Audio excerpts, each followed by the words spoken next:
Veamos ahora en la segunda parte respecto del tema del abuso sexual, cuáles son las consecuencias y qué hacer con un niño que ha sido abusado. Primero, cuáles son las consecuencias. Después veremos qué hacer. Los daños que produce el abuso sexual los podemos agrupar en cuatro grandes grupos. Uno es la traumatización. La estimulación o la experiencia sexual con un adulto, en general, lleva al niño a que se angustie, a que no entienda lo que está pasando. Y cuando la ansiedad sobrepasa la capacidad de que uno entienda lo que está pasando, se produce un trauma. Y el trauma se produce por dos motivos principales. Porque el niño se sintió obligado o fue amenazado violentamente y experimenta entonces el abuso con temor, con desagrado, con vergüenza, con asco. Y eso le genera la angustia que recién les mencionaba. O el niño accedió al abuso e incluso pudo haberlo disfrutado, pero el grado de estimulación erótica es muy superior a la capacidad mental de poder entenderla, de poder recibirla. Y en ese sentido el niño puede responder, encapsulando la experiencia, o sea, sacándola de la mente y dejándola encerrada en otro lugar de la mente.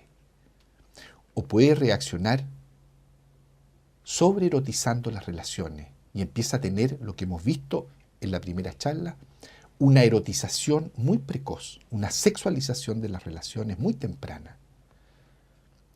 O por otro lado, o incluyendo las anteriores, puede rechazar todo tipo de vínculo y todo tipo de contacto afectivo. Sin embargo, no todo abuso sexual es un trauma irreparable. O sea, si bien tiene un componente traumático, eso no significa que no se pueda superar. Si se sabe detectar a tiempo, si se entrega la contención que necesita el niño en forma adecuada para que él pueda, con la ayuda de otros adultos, elaborar la experiencia, puede que se transforme en una mala experiencia, como tantas malas experiencias que podemos tener en la vida, y no necesariamente una marca imborrable. De hecho, muchos niños se recuperan una vez que han tenido un abuso cuando se les hizo una terapia, una intervención en crisis a tiempo. No todos los niños sí requieren de largos procesos psicoterapéuticos. A veces basta, como digo, una intervención limitada en el tiempo. Se debe tener cuidado con muchos mitos que circulan respecto del abuso sexual y que son transmitidos desde los padres a los niños y que les auguran un futuro muy difícil y la verdad es que les van dejando la sensación de que tienen una marca de por vida. Y esto puede actuar como una profecía autocumplida, o sea, el niño finalmente puede sentirse más dañado por esas creencias que por el mismo efecto que pudo haber tenido en él el abuso. Algunos mitos son, y que, como les digo, hay que desterrarlos, que los niños abusados se vuelven homosexuales. Eso no es cierto. Que los niños abusados van a ser abusadores o maltratadores cuando adultos. No necesariamente. Que el abuso sexual es un trauma irreparable y que deja una marca para toda la vida. Como acabamos de ver, eso no es cierto. El abuso sexual va a generar daños psicológicos, como por ejemplo trastornos de personalidad. Esto no necesariamente es así. Cuando ha sido bien elaborado, no genera esos trastornos de personalidad. Que todos los niños abusados requieren contar lo que les pasó y hablar de su abuso para recuperarse. Las estadísticas muestran que no necesariamente siempre es así. Que los niños abusados no van a poder tener una buena sexualidad a futuro. Falso. Muchos que han sido abusados tienen buena sexualidad cuando grandes. Que los niños abusados tienden al libertinaje y a la perversión sexual a partir de la pubertad. tampoco es cierto. Que los bebés y los niños muy pequeños, cuando son abusados, no se dan cuenta y por lo tanto les causa mucho mayor daño. Tampoco existe esa correlación. Otro punto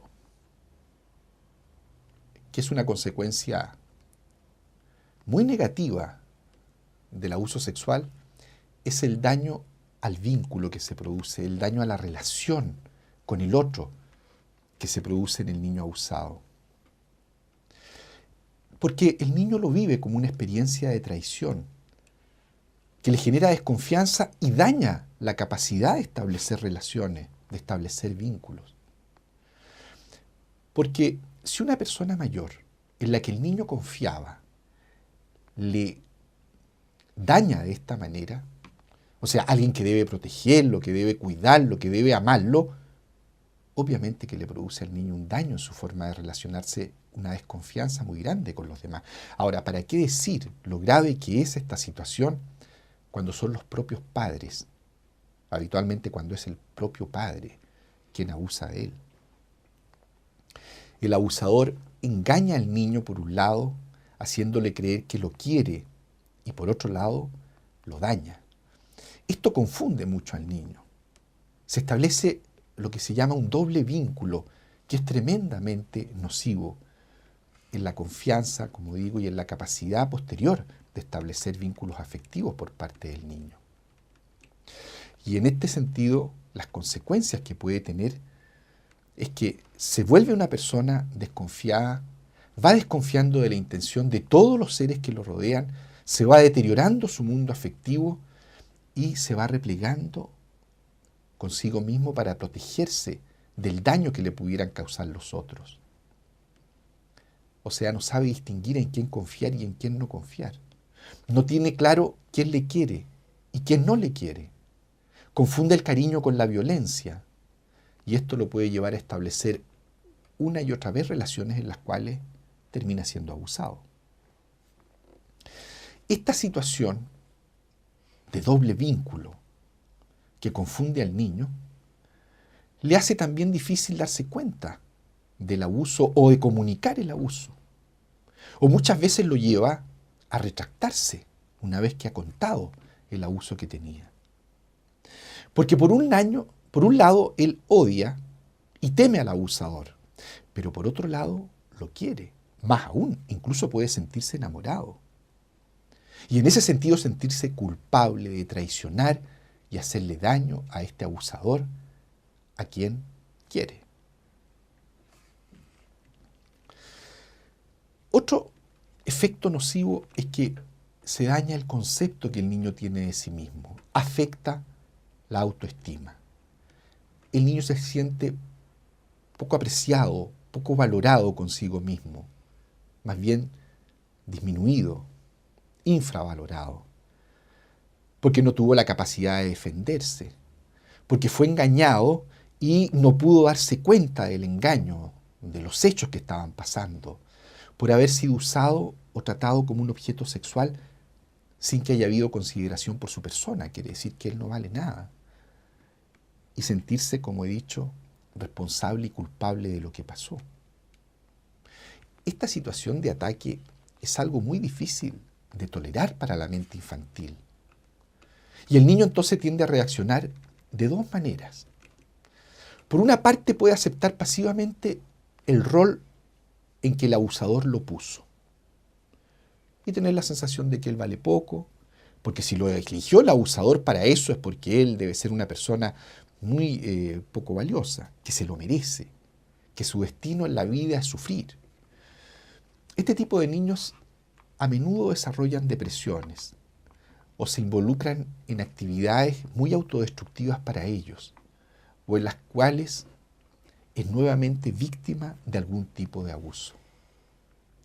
La otra opción es la que vamos a describir a continuación, o sea, se les produce un daño en su moral.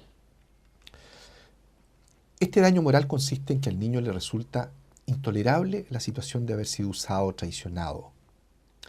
Por ello, prefiere incluso sentirse responsable y culpable, y eso lo lleva a identificarse con el abusador. Por lo tanto, Esta identificación con el abusador y esta sensación de confusión de qué es lo correcto o lo incorrecto le genera una confusión moral, porque te hago daño por tu bien. Eso provoca una contradicción que el niño no puede entender. Estos niños son incapaces de conectarse con el dolor, lo expresan y lo tratan de resolver a veces con conductas agresivas, abusivas con otros más débiles. Y de esta manera se sienten fuertes, sienten que están recuperando su valía. Al no poder contactarse con su propio dolor, tampoco lo pueden hacer con el dolor de las víctimas. Y por lo tanto se genera un deterioro en la capacidad de tener empatía, que es una base de la moral. Porque si uno no empatiza con el otro, puede serle cualquier cosa, pasarlo a llevar, someterlo, tratarlo cruelmente. Entonces, como fueron usados como objetos, entonces también ellos manipulan las relaciones. Si estos niños terminan y van caminando de esta manera hacia la adultez, pueden convertirse cuando adultos en abusadores. ¿De qué depende la gravedad de las consecuencias de los abusos? Porque como veíamos anteriormente dentro de los mitos que maneja la gente, tienen la sensación de que los abusos son mucho más nocivos a veces de lo que pueden ser. Pero claro, mientras más graves son los abusos, peores son las consecuencias. El alcance del daño del abuso va a depender de 4 factores fundamentales: de la edad y las características de la personalidad, de la forma en que se llevó a cabo el abuso, cuánto duró, la relación que tuvo con el abusador, la manera en que el abusador lo sedujo, cuál fue la contención y la protección que se le dio al niño después que él reveló el abuso, y cuáles son las características del proceso judicial y el tratamiento que recibió el niño. Primero, la edad y las características personales. El abuso puede tener secuelas más profundas mientras a menor edad sucedió. Dadas las dificultades de los pequeños para poder comprender, simbolizar y comunicar la experiencia. En los muy pequeños, esta experiencia se guarda en la memoria emocional del cuerpo y puede ser entonces más difícil recordarla y expresarla, y produce en definitiva más daño en el funcionamiento mental. Los niños mayores de 6 años ya tienen mayor capacidad de poder expresar y de poder comprender los hechos, y por lo tanto pueden liberarse más rápidamente de esta experiencia abusiva. Mientras mayor sea la inteligencia, la madurez emocional, la contención de la familia y la presencia de vínculos afectivos en general, mayor va a ser la capacidad para comprender la complejidad de la experiencia y poder sobreponerse a ella. Otro elemento que le va a dar el carácter de mayor o menor gravedad tiene que ver con las características propias del abuso, su duración, la relación que tuvo con el abusador y la forma de seducción. Un abuso único en forma fortuita es más fácil de elaborar que uno que sucede durante todo un proceso de seducción y de doble vínculo, como veíamos, por años.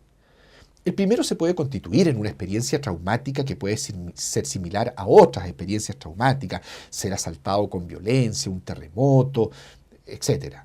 Sin embargo, aquel abuso que se extiende en el tiempo, con seducciones y amenazas, van dañando psicológicamente al niño mucho más. Es más fácil para el niño sentir rabia y por lo tanto defenderse psicológicamente de un abuso que fue contra su voluntad a de uno que fue seducido sin tener claro si lo deseaba o no. Porque eso lo contacta, como he dicho, con culpa, vergüenza, y le pone una carga adicional que es mucho más difícil de resolver a su edad. Es más fácil comprender que un desconocido le haga daño a que sea un cercano, más aún si es de la familia. Un abusador intrafamiliar es más difícil de superar que uno que provenga de afuera, principalmente por la dependencia del niño hacia sus padres, por el rol protector que supone el tener familia y porque entonces los actos de daño se dan mezclados con los de amor. Y como ya les he dicho, esto produce confusión. Además, es mucho más difícil sentir rabia hacia un familiar y es más difícil deshacerse de la culpa que sentirse responsable de enviar a otra persona a la cárcel. O sea, mandar al propio padre a la cárcel es un tema tremendamente difícil para el niño. Además va a desatar una crisis en la familia. Por lo tanto, se van a generar quiebres familiares, bandos, que dificultan mucho la contención que necesita el niño, especialmente en ese momento. Otro factor es la capacidad de la contención y protección que se le dio al niño luego de que él reveló el caso. Es diferente si se le creyó en un principio, si fue protegido a tiempo y si se le pidió ayuda adecuada. Si no se le creyó, no fue protegido y no se le brindó ayuda. La adecuación del proceso reparatorio, terapéutico, o sea, recibió ayuda a tiempo, tuvo una intervención frente a la crisis que estaba pasando, pudo hacer una psicoterapia. Toda la calidad de todo ese proceso va a ser muy determinante en el pronóstico de ese abuso. Y otro elemento que determina la gravedad son las características del proceso judicial, o sea, los mecanismos de protección y el proceso reparatorio que se hace desde la justicia. No es lo mismo un proceso judicial cuidadoso que protege al niño, que busca datos y evidencia, pero sin exponerlo, sin traumatizarlo, que aquel proceso donde el niño declara una y otra vez el abuso, es sometido a interrogatorios múltiples, a exámenes, puesto frente a un tribunal. Todo eso lo puede llevar a retraumatizaciones que agravan el tema. Y por último veamos qué hacer cuando mi hijo, mi hija o mi alumno o alumna revelan un abuso. Primero, hay que contenerlos. Recuerde que usted es un adulto, que el niño necesita su contención. Por difícil que sea, trate de mantener la calma. Luego, es bueno que usted también se deje acompañar por otros adultos, porque para usted va a ser algo muy difícil. Escuche atentamente lo que le relata y créale a él lo que dice. Hágale saber a él directamente que le cree. Escúchelo atentamente. O sea, mientras él le está diciendo las cosas, esté usted concentrado. Y le dice que no va a permitir que ese abuso se repita, que él estará cuidado. Felicítelo por la valentía que tuvo de contar la situación. Dígale que se siente orgulloso de él o de ella.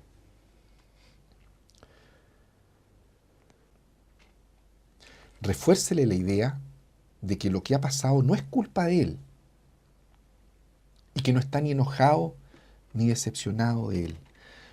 Muéstrele que si guarda el secreto le hace daño y que por lo tanto es mejor que lo cuente con detalles y que pidamos ayuda profesional.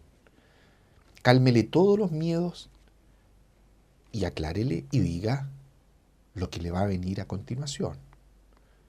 Que de todas maneras va a tratar de que no sea eso algo que lo complique mucho. Y por último, tiene que asegurarle que usted va a evitar, y tiene que en la práctica evitar, todas las amenazas que puedan provenir de parte del abusador. Segundo punto importante, una vez que el niño develó lo que le estaban haciendo, es protegerlo. Alejarlo de la situación de abuso y del abusador. Él se tiene que sentir que está en un lugar protegido, donde el abusador no puede entrar, sea quien sea un familiar cercano, incluso el padre. Y en ese sentido hay que hacer la denuncia para recibir ayuda al respecto. Hay que tener presente que este es un acto criminal y que aunque sea hecho por una persona muy cercana y querida del niño, hay que denunciarlo y hay que poner los límites. Evite, como decía anteriormente, que sea muy presionado por interrogatorios, por exámenes. Más bien, que eso sea en lo mínimo posible y en las mejores condiciones. Una alternativa interesante es grabar la conversación con el niño, de tal manera que esa primera declaración sea importante para la justicia y no tenga que someterlo a muchos interrogatorios. Otro punto importante es buscar apoyo. O sea, con eso me refiero que usted también necesita contención. Busque amigos, busque ayuda, psicoterapeuta, alguien que entienda el tema, que se lo explique bien. Busque orientación. Y por supuesto que lo puede hacer en las redes sociales que dan apoyo a este tipo de temas. Denunciar. Este es otro punto importante. Hay que hacer la denuncia a Carabineros o en la fiscalía correspondiente. La denuncia la puede hacer inmediatamente o luego de solicitar apoyo y orientación profesional para hacerla en mucho mejores condiciones. La urgencia de la denuncia se va a relacionar con el riesgo de que el abusador pueda volver o pueda hacerle más daño a él o a otros niños. Por supuesto que la fiscalía va a solicitar peritajes médicos, peritajes psicológicos, declaración de los hechos por parte del niño, derivación a psicoterapia, evaluación y atención psicológica para la madre, para el padre. Bueno, los padres tienen derecho a exigir el mayor cuidado e incluso si hay cosas que piensan que pueden interferir, pueden perfectamente negarse a que se lleven a cabo. Y acompañar al niño en todo el proceso de elaboración y de reparación del episodio de abuso. Acompañar al niño a todos los procesos judiciales para que se sienta contenido y no pase mucho estrés. El niño no debe ser obligado a ir a terapia, a pesar que haya una obligación judicial al respecto. Hay que tener cuidado con traspasar los límites de lo que el niño quiere, porque justamente el abuso fue un traspaso de los límites y no se le puede volver a repetir esa situación. Se le debe informar con la verdad de que él va a ir pasando por procesos judiciales y con la familia, especialmente cuando el abusador forma parte de la familia.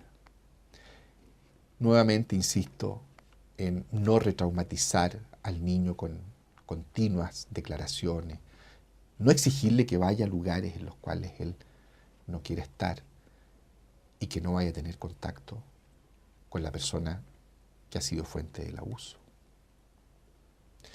Evitar también la retracción del niño respecto de lo que ha declarado. Para eso es importante, como digo, creerle, asegurarle de que está seguro y evitar que se cumplan las amenazas por parte del abusador. Ahora, para superar esta situación e integrarla a la vida del niño, hay que fortalecer su capacidad de autocuidado, entrenándolo en habilidades para protegerse a sí mismo. Hay que ayudarlo a recuperar su autoestima, haciéndole ver lo valioso que es ella y él o él para usted. Y cuestionando fuertemente al abusador. Ayudarle a comprender que el abusador no fue capaz de ver lo bueno en él y que es un problema del abusador por su maldad inherente. Ayudarle a recuperar su capacidad de confiar y de vincularle. Ayudarle a distinguir en quién confiar y en quién no. Ayudarle a expresar claramente sus emociones respecto del abuso. No cuestionar ninguna emoción. Ayudarle a evaluar críticamente la situación de abuso. Esta evaluación de la situación de abuso hay que centrarse en los siguientes puntos. La desigualdad de poder que hubo durante el abuso. La responsabilidad que tuvo el abusador y no él. Y ayudándole a distinguir la manipulación y lo correcto de lo incorrecto.